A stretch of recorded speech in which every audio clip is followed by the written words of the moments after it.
Hello నేసాలు, నేను మీ కథల వెన్నెల. ఈరోజు మీ ముందుకు ఒక మంచి స్టోరీతో వచ్చేసాను. జాలపురి మహారాజు విక్రమసింహుడు తన బంగారు పళ్ళెం ముందు విసుగ్గా కూర్చొని ఉన్నాడు. అతని ముందు 30 రకాల వంటకాలు వెండి గిన్నెల్లో మెరుస్తున్నాయి. వాటిపై బంగారం వెండి రేకులు అలంకరించున్నాయి. విక్రమసింహుడు పక్కనే ఉన్న రాజగురువు వామన భట్టు వైపు చూస్తూ, భట్ట, ఏమిటిది? క్షమించండి ప్రభు, అర్థం కాలేదు. అది నవరత్న ఖచిత మేఘ మలాల్, మీకోసం ప్రత్యేకంగా చేశాను. ఆపండి మీ పేర్లు. వినడానికి అలంకారంగా ఉంటున్నాయి కానీ తినడానికి ఘోరంగా ఉంటున్నాయి. నిన్న ఏదో స్వర్ణ భస్మ లేపన లడ్డు అన్నారు. అది నోట్లో పెట్టుకుంటే ఇసుకలా ఉంది. ఈ పులావులో పన్నీరు తప్ప ఇంకే రుచి తెలియడం లేదు. అన్నీ అలంకారాలే తప్ప అసలైన రుచి ఎక్కడా? నా నాలుక చచ్చుబడి ఉంది. ప్రభు, నా వంటను మీరు అవమానిస్తున్నారు. నేను కాశ్మీరం నుండి కుంకుమ పువ్వును, హిమాలయాల నుండి మూలికలను తెప్పిస్తున్నాను. నా వంటలో లోపం ఉండదు. క్రమసింహుడు, లోపం నీ వంటలో లేదు భట్ట, నీ మనసులో ఉంది. నువ్వు వంట చేయడం లేదు, ప్రదర్శన ఇస్తున్నావు. నీ అహంకారాన్ని వండుతున్నావు. నాకు ఇది వద్దు. నాకు నిజమైన రుచి కావాలి. వంటను ఆరాధించేవాడు కావాలి, అలంకరించేవాడు కాదు. వామన భట్టు కోపంగా, నాకంటే గొప్పవాడా? ప్రభు, ఆపండి. మహామంత్రి, దండోరా వేయించండి. మహాభోజన పరీక్ష. ఈ రాజ్యంలో ఎవరైతే తమ వంటకంతో నన్ను మెప్పిస్తారో లేదా నా వంటకంలోని లోపాలను ఖచ్చితంగా చెప్పగలరో వారికి మనం కొత్తగా కట్టిన రాజ ఆతిథ్యాలకు పూర్తి బాధ్యతలు ఇప్పిస్తాను. వారికి నా సలహాదారుగా స్థానం కల్పిస్తాను. ఈ వామన భట్టు గర్వం అణిగిపోవాలి. రాజసభ వారం రోజుల తర్వాత పరీక్షా దినం. రాజసభ సభ మేధావులు సామంతులతో నిండి ఉంది. 10 మంది గొప్ప వంట వాళ్ళు తమ వంటకాలతో సిద్ధంగా ఉన్నారు. వామన భట్టు వాళ్ళందరినీ ఎగతాళిగా చూస్తున్నాడు. అప్పుడే ఆ స్థానంలోకి ఒక సామాన్యమైన వ్యక్తి ప్రవేశించాడు. భారీకాయం, సాదా పంచ, నుదుటిన విభూది. అతను వస్తూనే సభలోని అలంకారాలను చూడలేదు. అతని ముక్కుపుటాలు గాలిని పీలుస్తున్నాయి. భీమన్న, ఆ అద్భుతం! వంటశాల నుంచి నెయ్యి వాసన వస్తుంది. కొత్తగా కాచిన నెయ్యి, అందులో జీడిపప్పు వేస్తున్నారు. ఆ వాసనతో పాటే యాలకుల సువాసన. ఆహా, పాయసం సిద్ధమవుతోంది. విక్రమసింహుడు, ఎవరు నువ్వు? నీ వంటకం ఏది? భీమన్న, ప్రభు, నా పేరు భీమన్న. మాది కాంచనాపురం. నన్ను ప్రజలు తిండిబోతు భీమన్న అంటారు. కానీ నేను తిండిబోతును కాను, రసజ్ఞుడిని. నేను వంటకం తీసుకురాలేదు. మీరు పెట్టిన వంటను రుచి చూడడానికి వచ్చాను. వామన భట్టు నవ్వుకుంటూ, చూశారా ప్రభు, ఇతను తినడానికి వచ్చాడట. ఇతను నా వంటలో లోపాలు చెప్తాడా? ఇతను పల్లెంతో సహా తినే రకంలా ఉన్నాడు. విక్రమసింహుడు, భీమన్న, నా సవాలు నీకు అర్థమైంది. నువ్వు నా వంటను విమర్శించడానికి సిద్ధంగా ఉన్నావా? భీమన్న, దేవుడి దయ వల్ల నాలుక ఇంకా బ్రతికే ఉంది ప్రభు, మీ ఆజ్ఞ. విక్రమసింహుడు, ఆ నవరత్న పులావ్ ఉంది కదా, దాన్ని తీసుకురండి. ఆయన రుచి చూసి చెబుతారు. వామన భట్టు ఎగతాళిగా నవ్వుతూ ఒక పళ్ళెంలో ఆ పులావును తెచ్చి భీమన్న ముందు పెట్టాడు. వామన భట్టు, ఇదిగో తిను, కానీ జాగ్రత్త, ఇందులో బంగారు రేకులు ఉన్నాయి. అవి నీ గొంతుకు అడ్డుపడవచ్చు. భీమన్న ఆ మాటలను పట్టించుకోలేదు. అతను పళ్ళెం ముందున్నాడు. అతను వెంటనే తినలేదు. ముందు ఆ పులావుని కళ్ళతో చూశాడు. ఆ తర్వాత దాని వాసనను లోతుగా పీల్చాడు. భీమన్న, అద్భుతం!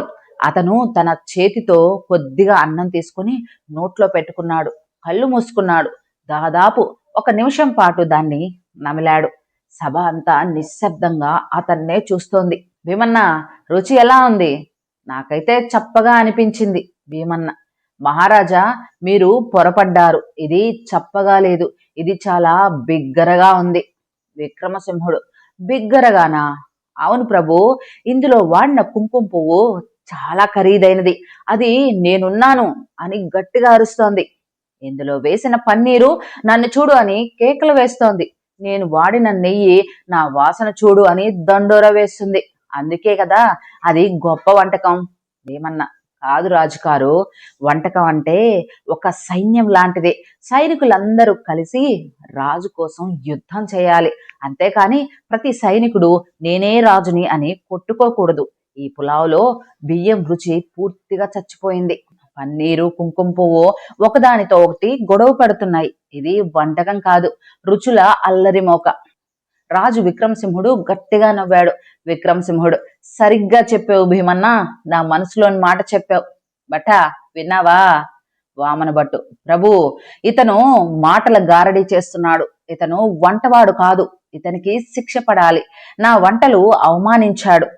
వేమన్నా, రాజుగారు, నేను మీ వంటను అవమానించడం లేదు, మీ వంటలో ఉన్న అహంకారాన్ని మాత్రమే బయట పెట్టాను. రుచికి అహంకారం శత్రువు. విక్రమసింహుడు, అలాగా ప్రభు, ఇతనికి ఇంకో పరీక్ష పెట్టండి. అతను నిజంగా తిండిబోతు అయితే నేను ఇప్పుడు 50 రకాల పిండి వంటలను, 6 రకాల పాయాసాలను సిద్ధం చేస్తాను. ఇతను అవన్నీ తినాలి. నేను సిద్ధం ప్రభు, 50 వంటకాలైనా అది నా ఉదయం అల్పాహారం అంత కూడా లేదు. కానీ నాదొక చిన్న నిబంధన. విక్రమసింహుడు, ఏంటది? ఏమన్నా, నేను తింటున్నప్పుడు ఎవ్వరూ మాట్లాడకూడదు, నా ధ్యాస మళ్ళకూడదు. తిండి అది ఒక తపస్సు, దానికి భంగం కలగకూడదు. విక్రమసింహుడు, సరే బట్ట, అన్నీ సిద్ధం చేయించు. మహాభోజన పరీక్ష. భీమన్న ముందు అరిటాకులు పరిచారు. వామన భట్టు సైన్యమే వంటశాల నుండి వంటకాలను మోసుకొస్తోంది. వామన భట్టు, చూడండి ప్రభు, వాడి తిండి గారెలు, బూరెలు, పులిహోర అన్ని కలుపుకొని తింటున్నాడు, మృగంలా తింటున్నాడు. ఇతనా రసజ్ఞుడు? విక్రమసింహుడు, బట్ట, నిబంధన గుర్తుందా నీకు? మౌనంగా ఉండాలి. భీమన్న ఒక్కో వంటకాన్ని ఆస్వాదిస్తున్నాడు. అతను 40 రకాలు పూర్తి చేశాడు. 49 రకాలు పూర్తి చేశాడు. అతని ముఖంలో చెమట పడుతోంది, కానీ కళ్ళల్లో ఆనందం ఉంది. చివరగా 50 వంటకంగా రత్నకాంతి పాయసం ఖరీదైన గిన్నెలో వచ్చింది. భీమన్న, ఆహా పాయసం! అతను ఆ గిన్నెను అందుకున్నాడు. వాసన చూశాడు. అతని ముఖం ఒక్కసారిగా ప్రసన్నంగా మారింది. కానీ అతను దాన్ని నోటి దగ్గర పెట్టి ఒక్కసారిగా ఆగిపోయాడు. భీమన్న పాయసం గిన్నెను కింద పెట్టేస్తాడు. అతని ముఖం విచారంగా మారుతుంది. విక్రమసింహుడు, ఏమైంది భీమన్న? కడుపు నిండిందా? ఇక తినలేవా? 50వ వంటకం దగ్గర ఆగిపోయావు. నువ్వు ఓడిపోయావు. నా వంటను తినలేకపోయినందుకు ఇప్పుడు నాకు బానిస నువ్వు. భీమన్న, ఆగండి గురువుగారు, నేను కడుపు నిండి ఆపలేదు, మనసు విరిగి ఆపేశాను. ఏంది భీమన్న, పాయసం బాగోలేదా?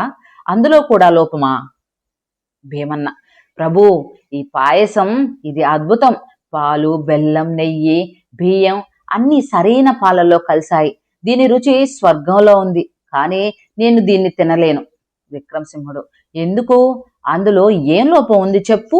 ఆ పులావులో మీరు చేసిన లోపం అహంకారం, దాన్ని క్షమించవచ్చు. కానీ ఈ పాయసంలో మీరు చేసిన లోపం అది ద్రోహం, దాన్ని క్షమించలేను. విక్రమసింహుడు, ద్రోహమా? ఏం మాట్లాడుతున్నావు? భీమన్న, అవును, మీరు ఈ పాయసంలో 8 రకాల దినుసులు వేశారు, 9 కూడా వేశారు, కానీ అది వంట దినుసు కాదు, మీ గెలుపు కోసం వేసిన కుట్ర. ఈ పాయసంలో క్షీరసాగరంలో విషపు చుక్క లాంటి ఒక చిన్న ఉమ్మెత్తకాయ పలుకును కలిపారు. అది మనిషిని వెంటనే చంపదు, కానీ మత్తులోకి దించుతుంది. నేను ఈ పాయసం తిని ఉంటే స్పృహ తప్పి పడిపోయేవాణ్ణి. అప్పుడు నేను ఓడిపోయినట్లు మీరు ప్రకటిద్దామనుకున్నారు. సభ నిశ్చేష్టురాలైంది. రాజు కోపంతో సింహాసనం నుంచి లేచాడు. అబద్ధం, అతను నన్ను నిందిస్తున్నాడు. నా పాయసంలో అలాంటిది లేదు. భీమన్న, నీకెలా తెలిసింది? రుచి చూసావా? భీమన్న, లేదు ప్రభు, రుచి చూస్తే నేను ఇక్కడ నిలబడి ఉండేవాణ్ణి కాదు. పాలు, బెల్లం, యాలకుల సువాసన ఇవన్నీ జీవం ఉన్న వాసనలు, కానీ వీటన్నిటి వెనుక ఆ మత్తు వాసన, ఆ మరణ వాసన నాకు స్పష్టంగా తెలిసిందే. ఇతను తన కలకే ద్రోహం చేశాడు. భటులారా, రాజ్య వైద్యులను పిలవండి, ఈ పాయాసాన్ని పరీక్షించండి. ఇతను చెప్పింది నిజమైతే వామన భట్టు తల తీసేయండి. వామన భట్టు భయంతో రాజుగారి కాళ్ళ మీద పడే తన నేరాన్ని ఒప్పుకున్నాడు. విక్రమసింహుడు, భీమన్నా, నువ్వు నా కళ్ళు తెరిపించావు. నువ్వు తిండిపోతూ కాదు, నువ్వు ఒక యోగివి. నీ నాలుక ఒక దైవదత్తమైన వరం. ఈ రోజు నుండి ఈ రాజ ఆతిథ్యాల మాత్రమే కాదు, ఈ రాజ వంటశాల మొత్తం నీ ఆధీనంలో ఉంటుంది. ఈ వామన భట్టునికి శిష్యుడిగా ఉండి వంటకాలకు కావాల్సిన అన్నీ నేర్పిస్తాడు. ఏమన్నా మీ ఆజ్ఞ శిరసా వహిస్తాను ప్రభు. కానీ ఇప్పుడు ఆ పరీక్షలన్నీ పూర్తి అయ్యాయి కదా, వంటశాలలో ఆ ఉమ్మెత్త కలపని నిజమైన పాయసం కొంచెం చేస్తారా? చాలా ఆకలిగా ఉంది. రాజుగారు గట్టిగా నవ్వారు. సభ అంతా ఆ రసజ్ఞుడిని నిబద్ధతకు, అతని తిండి ప్రేమకు జైజేలు పలికింది. నీతి ఆహారాన్ని కేవలం కడుపు నింపుకోవడానికి తింటే అది తిండి, కానీ ఆహారాన్ని మనసు పెట్టి గౌరవంగా ఆస్వాదిస్తే అది ప్రసాదం. నిజమైన నైపుణ్యం అలంకారంలో కాదు, నిజాయితీతో ఉంటుంది. ఫ్రెండ్స్, బాగుంటుంది కదా. నాకు చాలా నచ్చింది. మీకు నచ్చిందా? అయితే ఖచ్చితంగా లైక్ చేయండి, సబ్స్క్రైబ్ చేయండి. Thank you.